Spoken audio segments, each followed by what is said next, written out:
I know you heard me on the radio. Flexing, she loved the sound of my voice, it's the best thing. Daydreaming of the jazz all day. Pick up the phone late night with Larry K. I know you heard me on the radio. Flexing, she loved the sound of my voice, it's the best thing. Daydreaming of the jazz all day. Pick up the phone late night with Larry K.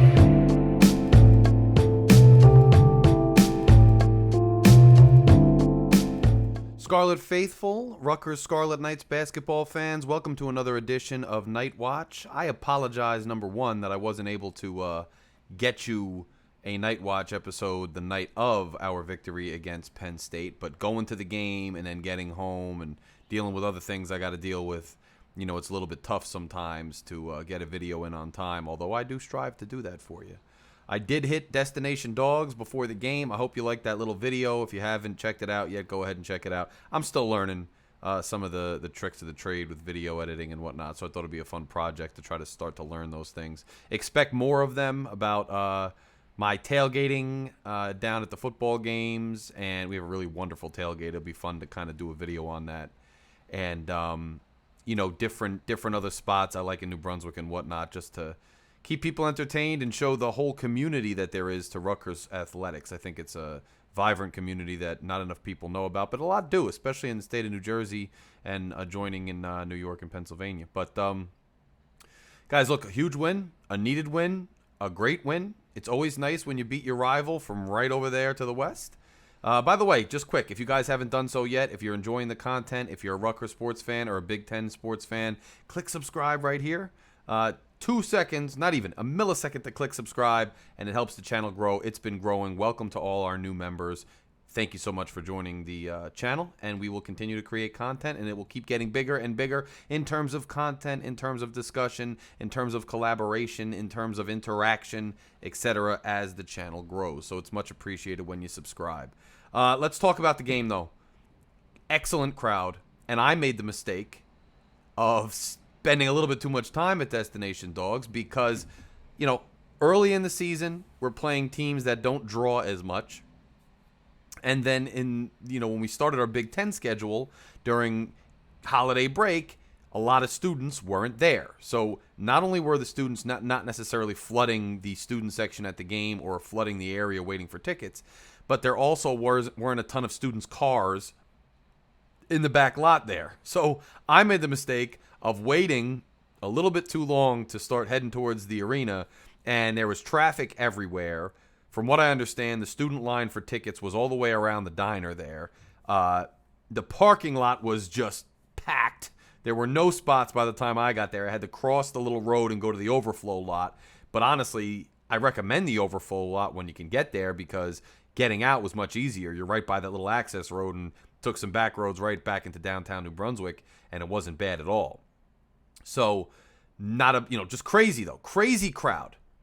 Absolute crazy crowd. And I'll actually include a little video that I took of the student section at the end of this video. Just epic. I mean, it was loud as all hell. The students were on their feet. They were rowdy. They were crazy. When they bring the floats out in the second half, it was nuts. You want to beat Penn State, and I honestly think because it was that rival Penn State, I sensed a little bit of moxie, a little bit of fight in the Penn State players, and I liked it. A little bit of, they really wanted it, And I know they lost by 20 at the end. I know their coach said that they were soft and said they didn't play hard, but there were times in that second half where that game was a three-point game. A three-point game. Now, I know their defense wasn't up to par, according to him, and they want to be a defensive-driven team the way we are. But their offense, I mean, there's a couple guys that played pretty hard. But then at the end, when you think we might let off the gas pedal a little bit, and we've done it with other teams, our guys were still dunking the ball, fast breaking the ball, stacking it up. And we kept them under 50, and we beat them by 20 points. So I think there's a little bit of rivalry there, especially payback for the way the football seasons have gone. I think there's a little bit of payback in the basketball seasons there, and it was fun to be a part of. I'll just say that. I was there getting loud as always, and it was a great time. As far as a play standpoint, Mawot Mag, 7 rebounds, 1 assist, 8 points. I liked this game, as I usually do. This was a tough defensive effort. And Mawot Mag showed up as usual on defense and had a tough defensive effort. Cliff, though, big Cliff, I said it against Michigan State, and you can watch my video. I said it against Michigan State that Cliff had reemerged to me. He was on a little bit of a slump, and he came out of it against Michigan State, and I liked a lot of what he was doing, but everybody around him was struggling to shoot the ball, and so we lost, and that was the story of the game. I said it was boding well, though, that Cliff came back and was looking like himself again, especially down low. And I was hoping that that would continue. Well, it did. A double-double for Big Cliff, 10 rebounds, 16 points, and the dude was just blocking the ball like a beast. He was holding his own down in the post. He had a good game. Missed 2 free throws late, but was hitting his free throws earlier. Just an excellent effort by Cliff. And against that kind of matchup where they're a strong perimeter team, but they're not as strong down low, you've got to exploit that. And we exploited that. We had a bunch of points from inside the arc, and it was great. Paul Mulcahy, 12 points, 6 assists, 5 rebounds, classic Paul game.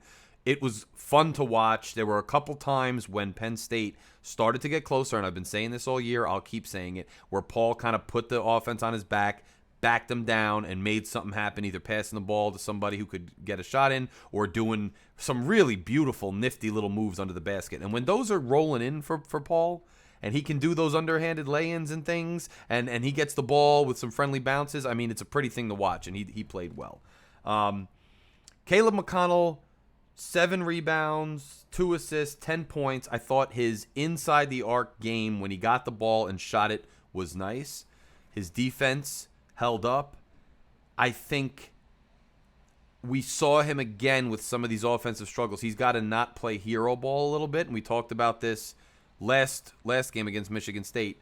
Just a little bit of playing outside of his game sometimes, or sometimes he's holding the ball pretty long and the clock's winding down and he should maybe rotate it, and then he can shoot the ball well. Whether it's from 3, whether it's from closer, he can make moves. He can be an offensive weapon, and it's evidenced by his 10 points, and he's done it all year. But moving the ball is important because you want him, and he should want to find a good shot, the right shot. A little bit of struggles there, but it's water under the bridge. Cam Spencer still struggling.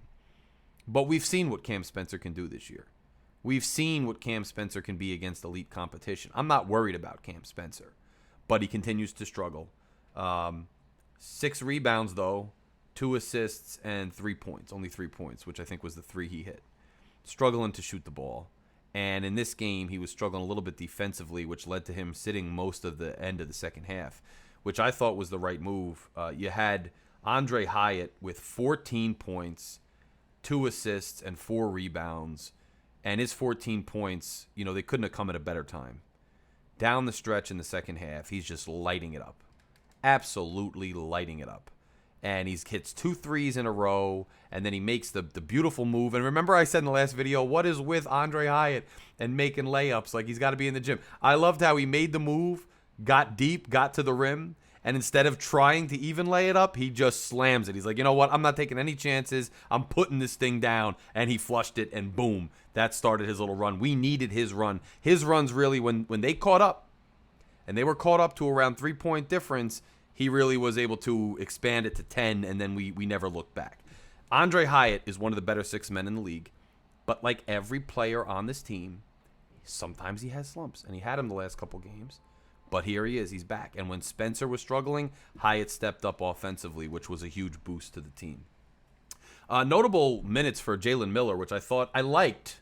4 minutes for Jalen Miller, only 7 for Derek Simpson, 9 for Woolfolk. Here's my thing. I was watching the game, and it's funny because a lot of years prior to this, sometimes I didn't quite understand what Pike was doing with lineup changes and with substitutions.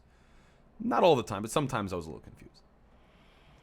This year, and I don't know if any of you agree with me, comment below if you do or don't, it seems like Pike is really on the ball, and maybe that's just me as a fan thinking he's on, but it seems like his substitutions are just really well timed, and I understood what he was trying to do, because I'm watching what's going on in the court, and when they were catching up, I know at the end, the box score and the end of it, it looks like it was a dominant performance, and it was. I mean, we held them well under their season average for points. I think their lowest ever total before last night was 59, and we held them to 45, obviously.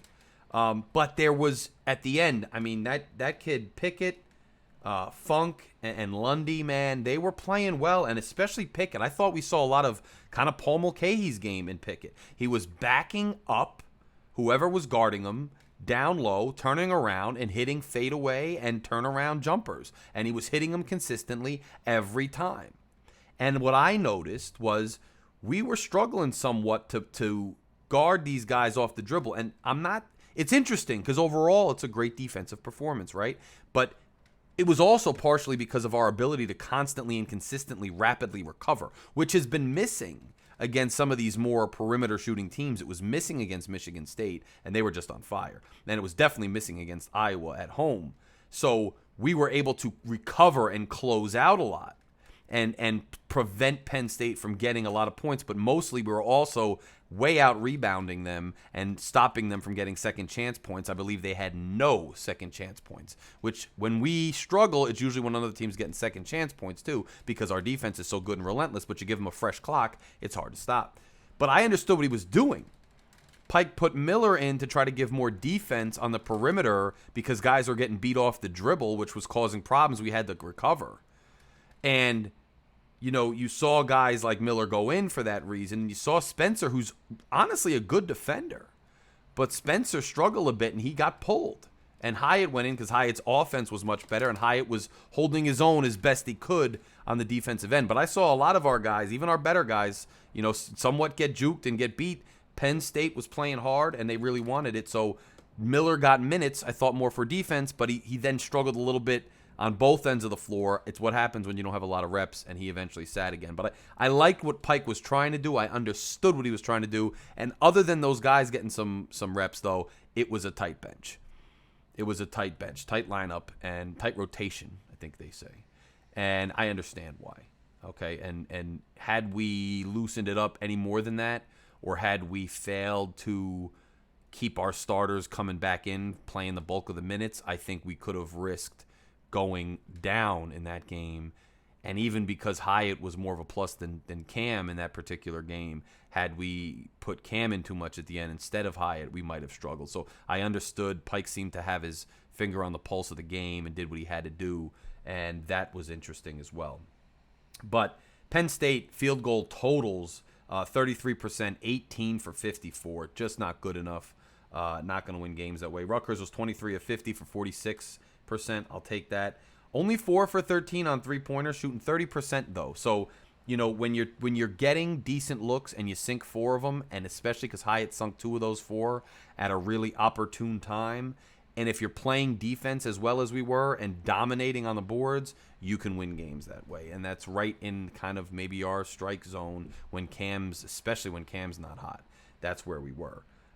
Penn State only hit 4 of 26 three-pointers, which just is well below what they can do. And that's a testament to our ability to close out on the perimeter and recover and really play tight D. Free throws, they were 5 of 9, 55%. We were 15 of 19, 78%. Free throw shooting this year has been a help to this team. Guys like Cliff have gotten noticeably better at free throw shooting. Guys like Mag are pretty decent free throw shooters. Guys like Caleb are decent free throw shooters. And then you get a guy like Cam in there who is a really good free throw shooter. And a guy like Paul who's a really good free throw shooter.